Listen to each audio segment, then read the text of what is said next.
Summary of Then She Was Gone, the addictive, psychological thriller from the Sunday Times best-selling author of The Family Upstairs, written by Lisa Jewell. Chapter 1.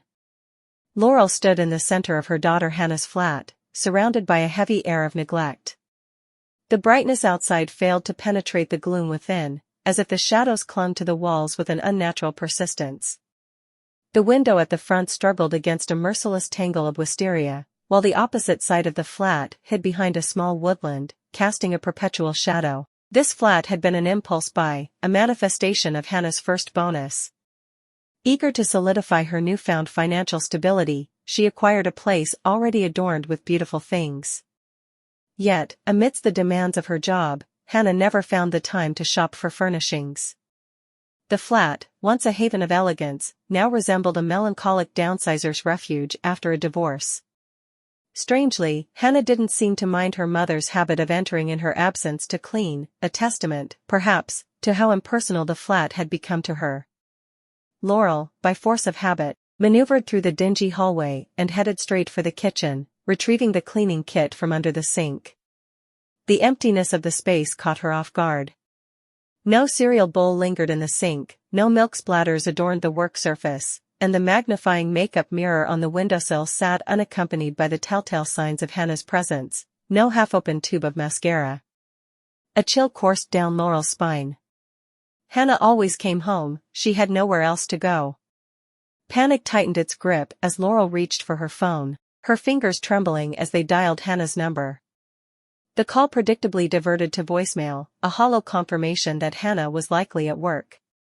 The phone slipped from Laurel's hands, teetering toward the floor but catching on the side of her shoe, sparing it from shattering. "Shit," she muttered to herself, lifting the phone and staring at it blankly. The realization that she had no one to call, no one to ask about Hannah's whereabouts, settled in. Laurel's life comprised isolated islands, void of connections. A disconcerting thought flashed through her mind: could Hannah have met someone? Unlikely, as Hannah had never had a boyfriend, a fact that had given rise to theories about guilt and her sister's condition, extending to her flat and social life. Laurel grappled with conflicting emotions. Was she overreacting, or was her concern justified? Having experienced the disappearance of her daughter years ago, she knew the anguish of not knowing. The fear, the dread, these emotions were a constant companion. The absence of a cereal bowl triggered vivid images of Hannah, lost and abandoned, perhaps dead in a ditch somewhere. In the context of her own haunting experience, Laurel's panic felt rational. Compelled by desperation, she searched for Hannah's workplace online, finding the company's contact information. Laurel pressed the link to the phone number, and the switchboard connected her to Hannah's extension. Holding her breath, she listened to the terse and characterless voice of her daughter. "Hannah Mack, speaking." Relief surged through Laurel at the sound of Hannah's voice. She didn't utter a word, merely tapped the off button on her screen and returned the phone to her bag. A false sense of normalcy settled as she opened the dishwasher, mechanically unstacking it while her mind wrestled with the tumultuous emotions. The kitchen, once a backdrop to shared moments and familial warmth, now held an eerie stillness. Laurel felt a profound ache, an acknowledgement of the estrangement that had grown between them since that fateful day when Hannah disappeared. The routine act of cleaning, usually a comforting familiarity, now served as a feeble attempt to regain control in the face of uncertainty. As Laurel continued to tidy Hannah's abandoned domain, memories of the past flooded her mind. The image of Hannah leaving that morning with a rucksack filled with books for a short library visit, a mere 15-minute walk away, haunted her. Hannah never returned, leaving Laurel with a void that time failed to fill. The unanswered questions lingered, and the fear of history repeating itself loomed large. The dishwasher, now empty, symbolized the emptiness Laurel felt, a void left by the absence of a daughter who once filled her life with joy. The hollowness of the flat mirrored the hollowness in Laurel's heart, and the mundane act of unstacking dishes became a silent plea for Hannah's return. In the midst of the eerie stillness, Laurel acknowledged the complexity of her emotions. Overreacting or not, the fear was real, rooted in the traumatic experience that had forever altered her perception of normalcy.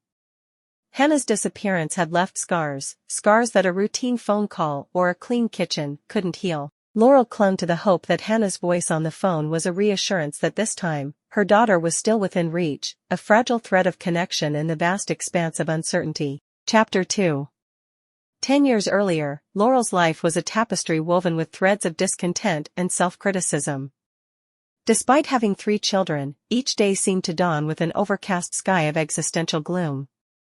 Laurel, a perennial glass-half-empty type of person, could turn the most pleasant scenarios into a litany of complaints. She perpetually worried about her appearance, her house, her bank account, and her family, oscillating between concerns about her children leaving home and the fear that they would never leave. Fast forward to a fateful day, the day Ellie went missing. Laurel, with her penchant for worry, had already started the day on edge. The narrative follows her as she navigates the haunting uncertainty of Ellie's whereabouts. A cascade of concerns floods Laurel's mind as she contacts friends, visits the library, and, in a desperate act, checks CCTV footage, all leading to the unsettling realization that Ellie is truly missing.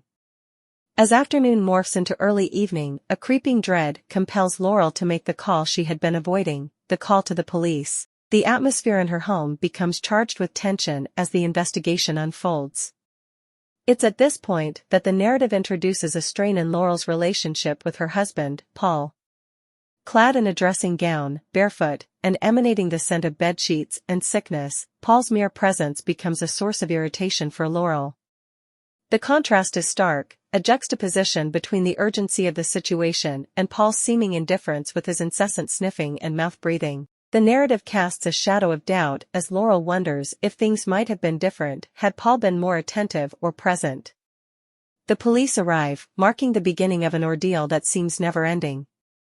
The clock ticks on, and the police leave by 8:30 in the evening. Hannah, Laurel's middle child, appears at the kitchen door, breaking the heavy silence. In a moment of normalcy, she expresses hunger, an everyday need that stands in stark contrast to the surreal situation unfolding around them. Laurel, however, is not immune to the severity of the circumstances. The passage paints a poignant picture of her internal turmoil as she contemplates Hannah's hunger. She mechanically goes through the motions, examining the contents of the fridge, but when Hannah suggests a Tupperware box with lasagna, Laurel's response is abrupt and unexplained, a glimpse into the erratic emotional landscape she's traversing. Hannah, unfazed, continues with a simple request for beans on toast, a mundane meal that becomes a symbolic anchor to normalcy amidst chaos. Laurel, watching her daughter eat, is momentarily consumed by a disturbing thought that flashes through her mind, a thought so jarring she can barely process it. It should be you missing and Ellie eating beans on toast. The narrative masterfully captures this fleeting but chilling thought, hinting at an undercurrent of complex emotions within Laurel. The passage concludes with a poignant moment as Laurel touches Hannah's cheek gently before leaving the room, an action loaded with unspoken emotions. In these 1,000 words, the narrative weaves a tapestry of suspense, emotion, and psychological complexity. Laurel's journey is not just about the search for her missing daughter, but also a reflection on her own fears, regrets, and the strain on her relationships. The unresolved tensions and ominous undertones create a gripping story that invites readers to delve deeper into Laurel's psyche and the mysteries surrounding Ellie's. Chapter 3. In the small universe of Ellie's world, the first ripple of consequence originated in the realm of mathematics. A mere B+ on a test, an insignificantly low grade for most, became the epicenter of a chain reaction that would alter the course of her life. Ellie, a seemingly average teenager with dreams and aspirations, found herself ensnared in the web of her own decisions. The narrative traces back to that fateful day when she received the undesirable mark. A myriad of ifs unravel: if she had studied harder, if she had been more focused, if she hadn't been enamored by Theo, a boy who excelled in the very subject that became the catalyst for her troubles. The roots of her dilemma delve further into the tendrils of her romantic entanglement. Love, a force capable of both transcending and complicating life, led Ellie to covet a relationship with Theo. The enigma of teenage emotions intertwined with academic performance manifested as a silent pressure that spurred Ellie to reach for excellence. Unbeknownst to her, the path she walked was fraught with challenges, and the first misstep was her heart's choice. However, the temporal unraveling of Ellie's story doesn't stop there. The narrative ventures back to a specific Wednesday afternoon in January, where a storm brewed within Ellie. The tempest of her frustration often found solace in the familiar setting of her home. A temper she couldn't control would unleash itself upon her mother, a collateral victim of the turbulence within Ellie's mind. "My maths teacher is shit," she exclaimed, casting blame on the unsuspecting educator. In truth, the disdain she felt was directed inward, towards herself for perceived failure. Her mother, a beacon of support, questioned her daughter's distress, prompting Ellie to spill her grievances about the inadequate teacher and the impending doom of her GCSE. The stage was set for the unfolding drama, the first inkling of conflict. The mother's pragmatic suggestion of joining an after-school math club served as a lifeline. A chance for Ellie to rectify her academic standing without imposing financial strain on her family. Yet, the kink in the timeline manifested itself when Ellie's entitlement surfaced. Ignorant of her family's financial constraints, she demanded a tutor, dismissing the more reasonable alternative.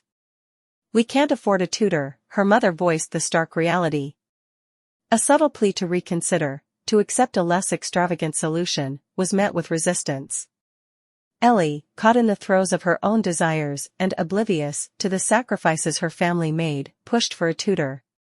The narrative pivoted on this pivotal moment, and the consequences of this choice rippled through the subsequent events. The next kink arose from Ellie's reluctance to acknowledge the economic realities of her family. Her persistence and insistence on her mother providing a tutor, despite financial limitations, revealed a lack of empathy and an underestimation of her privilege. In a world where monetary constraints dictated the choices available, Ellie remained oblivious, her sense of entitlement becoming the second catalyst in the unfolding drama. The story of Ellie's journey is not just about academic struggles, but a deeper exploration of character and privilege. Her decision-making process exposes the intricacies of teenage emotions, familial dynamics, and the consequences of unchecked entitlement.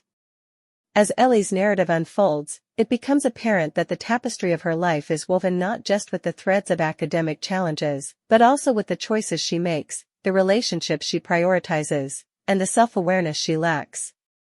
In the grand tapestry of time, Ellie's tale is a reminder that the smallest decisions can echo through the corridors of one's life, shaping destinies in unforeseen ways.